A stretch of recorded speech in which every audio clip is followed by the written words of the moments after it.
हे पुण्यामधील विमाननगर परिसरामध्ये रात्री उशिरा दोन्ही उपमुख्यमंत्र्यांची भेट झाली आहे। तर हॉटेल एस्टिकमध्ये अजित पवार आणि देवेंद्र फडणवीस आणि भाजप कार्यकर्त्यांची उशिरा बैठक पार पडली। या बैठकीमध्ये भाजप कार्यकर्त्यांनी अनेक मुद्द्यांवर नाराजी व्यक्त केली आहे। यावेळेस देवेंद्र फडणवीसांनी कार्यकर्त्यांना काही सूचनाही दिल्या। सुनेत्रा पवार किंवा अजित पवार निवडणूक लढणार नाहीत तोपर्यंत ही खरी लढाई आहे असं वाटणार नाही असं भाजपचे वरिष्ठ नेत्यांनी म्हटल्याचं देवेंद्र फडणवीसांनी म्हटलंय। मोदींना पंतप्रधान करायचंय म्हणून बारामतीतून सुनेत्रा पवार यांना उमेदवारी दिली आहे असं देखील देवेंद्र फडणवीसांनी म्हटलंय। शरद पवारांनी सोबत येण्याचा शब्द दिला होता, त्यानंतर त्यांनी तो बदलला। मनात खटखट ठेवू नका, भाजप कार्यकर्त्यांवर अन्याय होणार नाही असंही देवेंद्र फडणवीस यांनी कार्यकर्त्यांना म्हटलंय।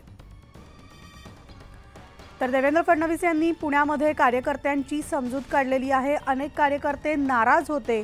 पुण्यातील विमाननगर परिसरामध्ये रात्री उशिरा दोन्ही उपमुख्यमंत्र्यांमध्ये भेट झाली आहे।